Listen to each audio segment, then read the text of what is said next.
আগের ভিডিওতে আমরা আইডেন্টিফিকেশন অফ ফ্রেজ শেখার চেষ্টা করছিলাম। মূলত দুইভাবে ফ্রেজ নির্ণয় করা যায়, আগের ভিডিওতে সেটা আলোচনা করেছিলাম। এক নাম্বার হচ্ছে বাক্যে মিনিং অনুযায়ী, অর্থাৎ সেন্টেন্সের ভেতরে যে ফ্রেজটা আছে সে সেন্টেন্সের মিনিংটা কি, সে মিনিং দেখে আমরা ফ্রেজ নির্ণয় করব। আর আরেকটা হচ্ছে সেন্টেন্সের মধ্যে পজিশন বা ফাংশন অনুযায়ী বা ইউজ অনুযায়ী আমরা ফ্রেজকে নির্ণয় করতে পারবো। আর আজকের ভিডিওতে আমরা আলোচনা করব কাইন্ডস অফ ফ্রেজ, অর্থাৎ ফ্রেজ হচ্ছে মোট 9 প্রকার। এই 9 প্রকার ফ্রেজ সম্পর্কে আমরা বিস্তারিত আলোচনা করার চেষ্টা করব। So let's get started. So আমরা দেখব হচ্ছে কাইন্ডস অফ ফ্রেজ। আমরা লিখতে পারি হচ্ছে ফাংশন অনুযায়ী, দেখো সবাই, ফাংশন অনুযায়ী মানে ব্যবহার অনুযায়ী ফ্রেজ 9 প্রকার, যথা এক নাম্বারটা হচ্ছে নাউন ফ্রেজ। নাউন ফ্রেজের পরে আমরা চলে যাব হচ্ছে অ্যাডজেক্টিভ ফ্রেজ।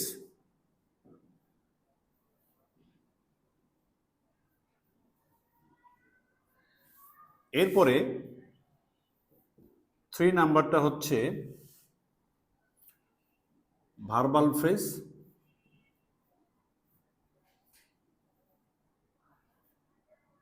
ভার্বাল ফ্রেজের পরে 4 নাম্বার পাবো হচ্ছে আমরা অ্যাডভার্বিয়াল ফ্রেজ।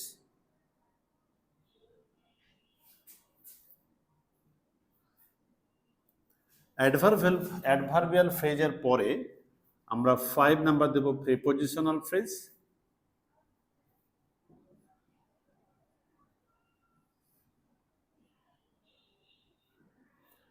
আর 6 নাম্বারে আমরা দেব হচ্ছে কনজাংশনাল ফ্রেজ।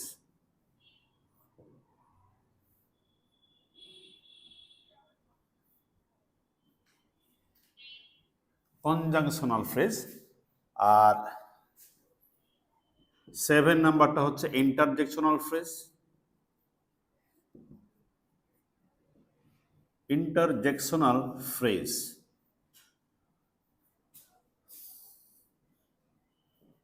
8 নাম্বার, এটা হবে তোমার 8 নাম্বারটা দিব হলো ইনফিনিটিভ ফ্রেজ।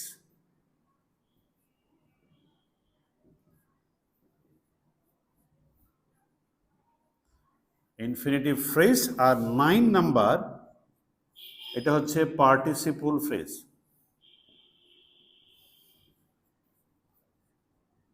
এটা হচ্ছে তোমার পার্টিসিপল ফ্রেজ। এই 9 প্রকার আমাদের হচ্ছে ফ্রেজ থাকবে।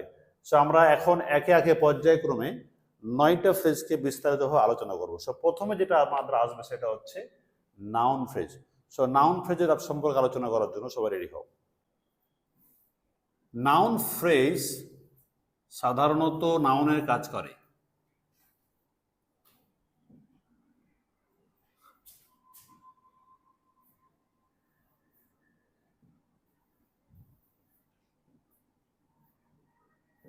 অর্থাৎ নাউনের কাজ করে, অর্থাৎ নাউনের জায়গায় বসে।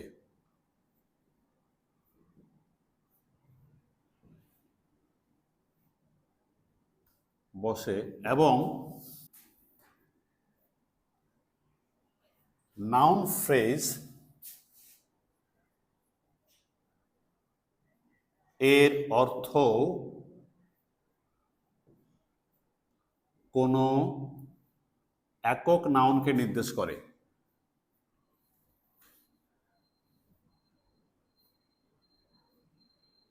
নাউনকে নির্দেশ করে,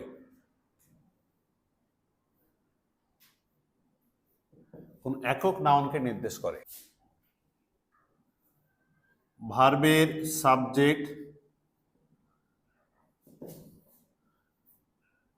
অবজেক্ট, কমপ্লিমেন্ট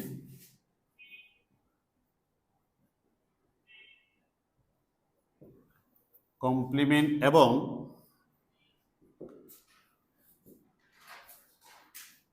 প্রিপজিশন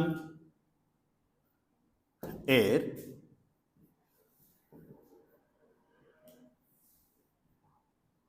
অবজেক্ট হিসাবেও, প্রিপজিশনের অবজেক্ট হিসাবেও নাউন ফ্রেজ বসে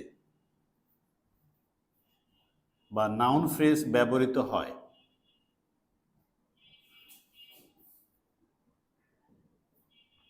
আবার ডিটারমিনার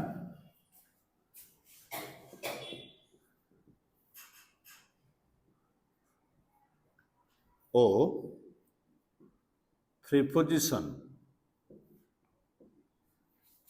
প্রিপজিশনের পরেও, ডিটারমিনার ও প্রিপজিশনের পরেও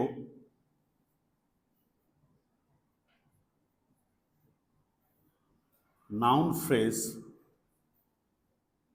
ব্যবহৃত হয়।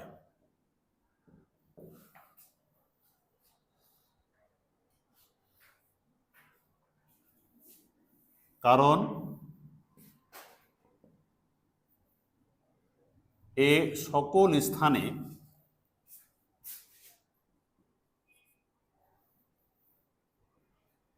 নাউন বসে। যেহেতু এগুলোতে নাউন বসে আর নাউন থেকে নাউন ফ্রেজ তৈরি হয়, তাই না?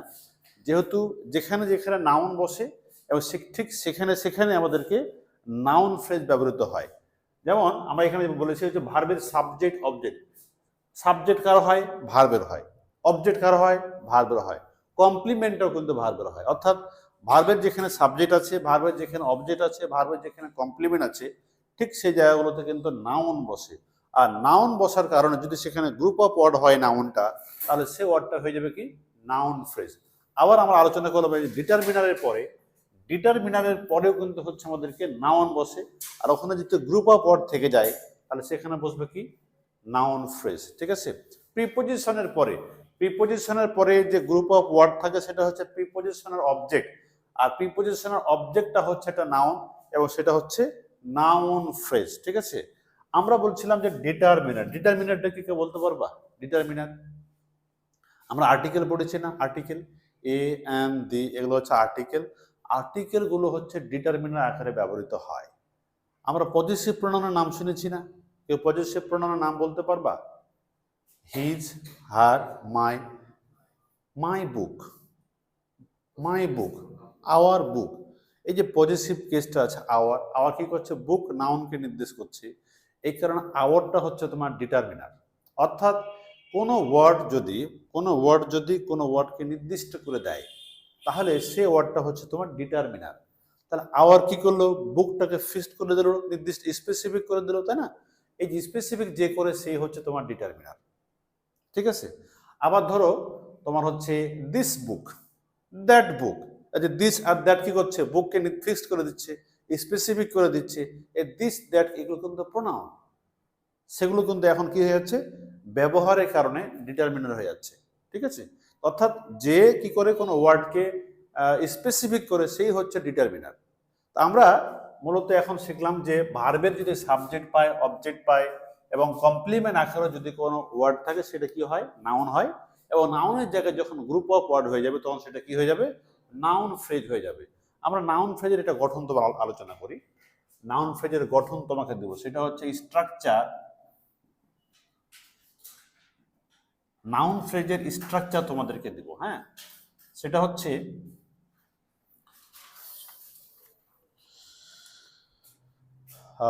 প্রথমে দেবো ডিটারমিনার প্লাস হচ্ছে নাউন। ডিটারমিনার প্লাস নাউন যেমন হচ্ছে the battle, the battle, battle মানে কি? যুদ্ধ, সংঘর্ষ। তাহলে দা হচ্ছে তোমার ডিটারমিনার আর ব্যাটলটা হচ্ছে নাউন। ডিটারমিনার এবং নাউনের সহযোগে এটা হয়ে গেল একটা নাউন ফ্রেজ। ঠিক আছে? আর আরো যদি এক্সাম্পল দিই, determiner plus adjective, determiner plus হচ্ছে অ্যাডজেক্টিভ। যেমন দ্য ব্রেভ,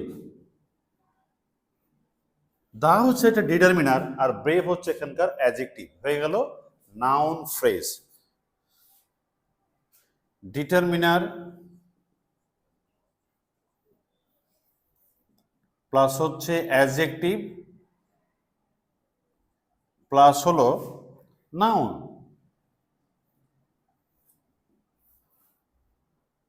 যেমন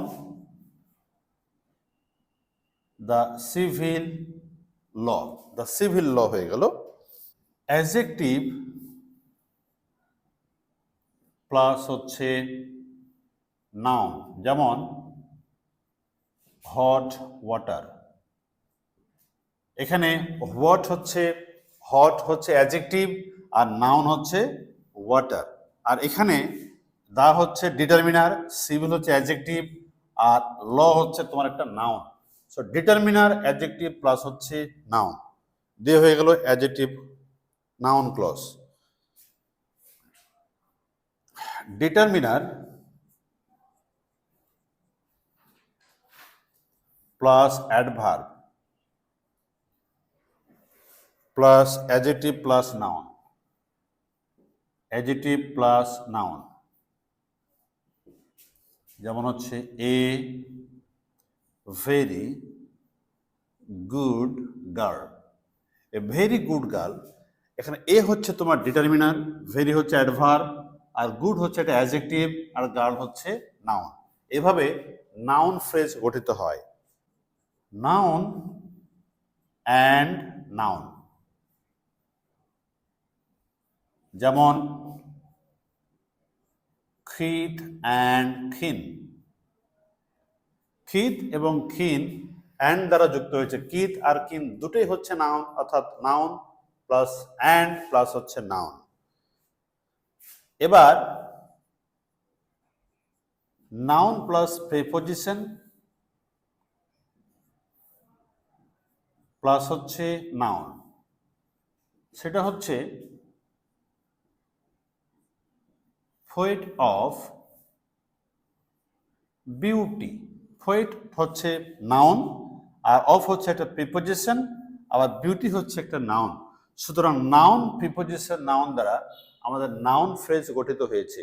এইভাবে আমরা কিন্তু খুব চমৎকারভাবে স্ট্রাকচারের মাধ্যমে তোমাদেরকে আমরা নাউন ফ্রেজ শেখাতে পারি। শুধুমাত্র স্ট্রাকচার দেখে কিন্তু হবে না, এই স্ট্রাকচারগুলো আমাদের মনে থাকবে না।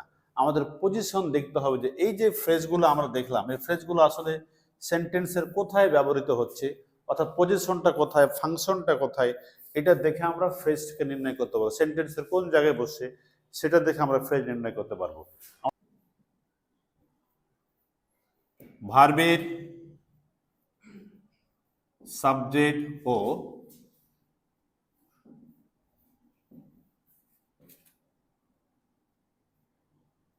অবজেক্ট আকারে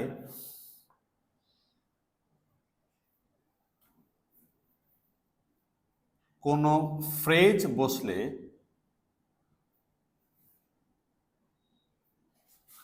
তা নাউন ফ্রেজ হয়।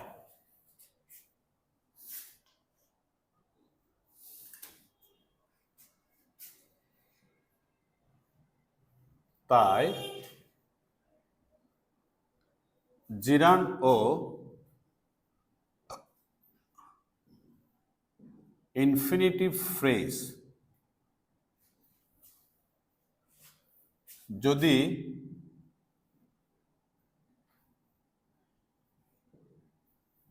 সাবজেক্ট বা অবজেক্ট আকারে থাকে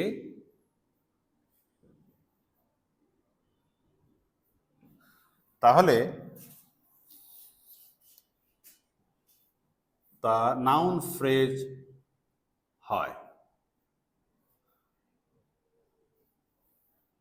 তাহলে তো নাউন ফ্রেজ হয়ে যায়। ঠিক আছে, তো বলছে ভার্বের সাবজেক্ট ও অবজেক্ট আকারে কোনো ফ্রেজ থাকলে, সাবজেক্ট যদি বসে তাহলে সেটা কি হয়, অবশ্যই নাউন হয়। অবজেক্টের ঘরে যদি কোনো ওয়ার্ড বা ফ্রেজ থাকে তাহলে সেটা কি হয়, নাউন হয়। সুতরাং নাউন ফ্রেজ হয়ে যাবে।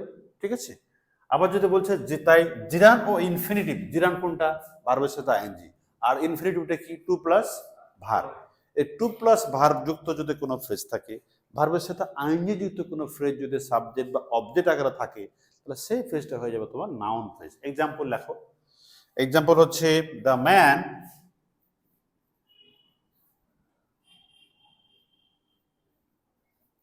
wants something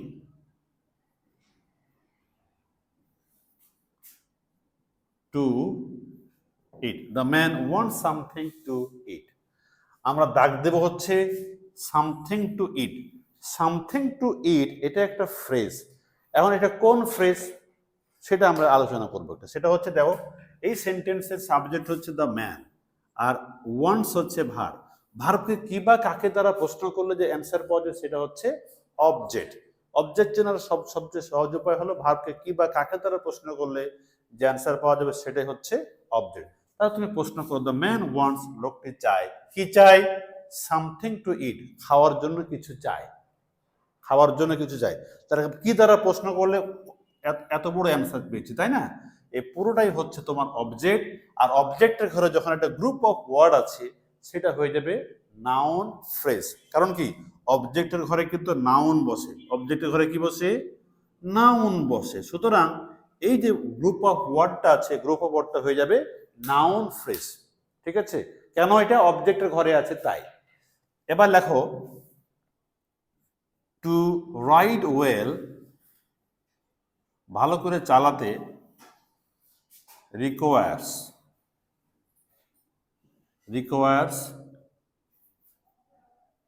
প্র্যাকটিস, প্র্যাকটিস দরকার। ঠিক আছে?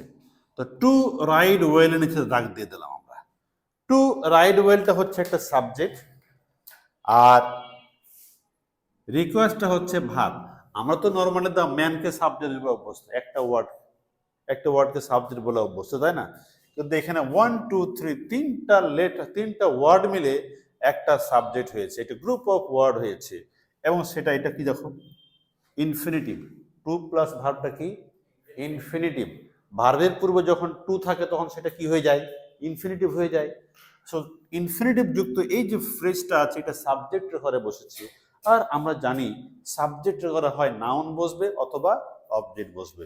সো নাউন বসবে অথবা প্রোনাউন বসবে। সাবজেক্টের ঘরে হয় নাউন বসবে অথবা প্রোনাউন বসবে। সুতরাং এটা একটা নাউন আর হয়ে গেল নাউন ফ্রেজ। কারণ কি, সাবজেক্টের ঘরে বসেছে তাই।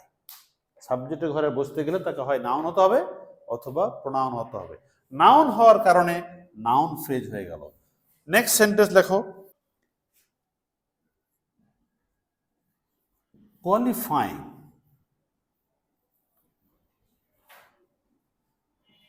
in the examination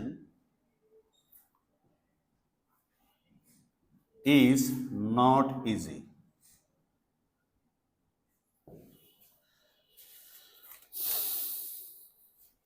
qualifying in the examination is not easy. তোমরা যদি এটার কোন ফ্রেজ নির্ণয় করতে পারো তো রাজশাহী ইউনিভার্সিটিতে তুমি ভর্তি পরীক্ষার চান্স পেয়ে যাবা। ভর্তি পরীক্ষায় তুমি সাকসেসফুলি পাস করে ফেলবা। সুতরাং রাজশাহী ইউনিভার্সিটি তোমার চান্স হয়ে যাবে। বলো দেখি, কোয়ালিফাইং ইন দ্য এক্সামিনেশন কি? এটা কোন ফ্রেজ? Noun phrase. আমরা যেহেতু নাউন ফ্রেজ পড়ছি সুতরাং এটা নাউন ফ্রেজই হবে নাকি? যদি এটা অ্যাডজেক্টিভ ফ্রেজ পড়ছো তাহলে এটা অ্যাডজেক্টিভই হতো নাকি? না, না, চেনার উপায় আছে। চেনার উপায় অনুযায়ী বলতে পারবো, ব্যবহার অনুযায়ী বলতে পারবো। এটা হচ্ছে একটা নাউন ফ্রেজ। কি ব্যবহার? ভার্বের সাথে আইনজি এটা জিরান। ভার্বের সাথে আইনজিটা কি? জিরান। ভার্বের সাথে আইনজি যখন জিরান হয় এবং জিরান দ্বারা গঠিত যে ফ্রেজটা থাকে সে ফ্রেজটা যদি সাবজেক্ট আকারে থাকে বা অবজেক্ট আকারে থাকে তাহলে সেটা হয়ে যাবে নাউন ফ্রেজ। এটা সাবজেক্ট আকারে আছে, ইজ হচ্ছে verb. So qualifying in the examination পুরোটাই হচ্ছে একটা সাবজেক্ট, যেহেতু একটা গ্রুপ অফ ওয়ার্ড আকারে বসে আছে সুতরাং this is a noun phrase. এই যে আমরা যেটা আলোচনা করছিলাম, something to eat, to write well, qualifying in the examination, সবগুলোই রাজশাহী ইউনিভার্সিটির বিভিন্ন বছরে ভর্তি পরীক্ষায় কোশ্চেনগুলো এসেছিল। আইডেন্টিফিকেশন অফ ফ্রেজ, ফ্রেজ নির্ণয় করতে হবে তোমাকে। তুমি হয়তো মনে করছো এখন যেহেতু নাউন ফ্রেজ পড়ছি সুতরাং নাউন ফ্রেজ অনেক ইজি, কিন্তু যখন তুমি পড়বা না তখন তোমার কাছে এটা ইজি মনে হবে না। ঠিক আছে না? এই জন্য ভর্তি পরীক্ষা যখন এই কোশ্চেনটা আসবে তখন অনেকেই পারবে না দিতে। এখন থেকে তুমি পারবা, সুতরাং ইউনিভার্সিটি তোমার চান্স কিন্তু কনফার্ম হয়ে গেছে। ঠিক আছে? আর একটা নিয়ম লাগবো, ডিটারমিনার ও প্রিপোজিশন এর পরে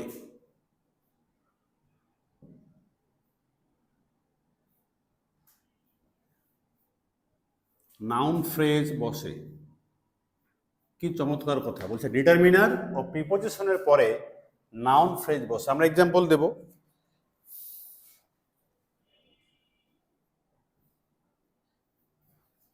বিপুল is a man of letters. এটা তোমরা যদি অ্যান্সার দিতে পারো তো রাজশাহী ইউনিভার্সিটির ল ডিপার্টমেন্টে চান্স পেয়ে যাওয়া। রাজশাহী ইউনিভার্সিটি ল ডিপার্টমেন্টে কোশ্চেনটা এসেছিল, ঠিক আছে। এখন দেখো এই সেন্টেন্সে ম্যান অফ লেটার্স এটা হচ্ছে কি পণ্ডিত ব্যক্তি বা বিদ্বান ব্যক্তি, সুতরাং কোনো নাউনকে নির্দেশ করছে। নাউনকে নির্দেশ করলে কি হয়, নাউন ফ্রেজ হয়ে যায়। আবার এই হচ্ছে একটা ডিটারমিনার। ডিটারমিনারের পরে যখন কোনো ফ্রেজ থাকবে তখন সেই ফ্রেজটা হয়ে যায় কি, নাউন ফ্রেজ হয়ে যায়, ঠিক আছে। এবার আরেকটা এক্সাম্পল তোমাদের দিই। He is an eyesore to me. আইসোরের নিচে দাগ দিলাম, আই এবং সোর মিলে কি হয়েছে, আইসোর। দেখো অ্যান এর পরে নাউন ফ্রেজ বসে, অ্যান এবং টু এর মাঝখানে নাউন ফ্রেজ বসে, দুদিক দিয়ে ঠিক আছে। অ্যান হচ্ছে ডিটারমিনার, ডিটারমিনার এবং প্রিপজিশনের পরে মাঝখানে যে ফ্রেজটা থাকে সেটা কি হয়, নাউন ফ্রেজ হয়ে যায়। So eyesore is a noun phrase, ঠিক আছে। সো আমাদের আজকে নাউন ফ্রেজ সম্পর্কে বিস্তারিত আলোচনা তোমাদের সামনে করে দিয়েছি। নাউন ফ্রেজ সম্পর্কিত কোনো কিছু বুঝতে যদি অসুবিধা হয় অবশ্যই কমেন্ট বক্সে কমেন্ট করবা, আমি হয়তো রিপ্লাই দেওয়ার চেষ্টা করবো, অথবা পরবর্তীতে কোনো ভিডিওর মাধ্যমে সেটা আরও বেশি বিস্তারিত আলোচনা করার চেষ্টা করবো ইনশাআল্লাহ। সো আমাদের পরবর্তী ভিডিওতে আমরা অ্যাডজেক্টিভ ক্লজ সম্পর্কে আলোচনা করব। সো আজকের মতো আমরা এখানে বিদায় নিচ্ছি। আসসালামু আলাইকুম।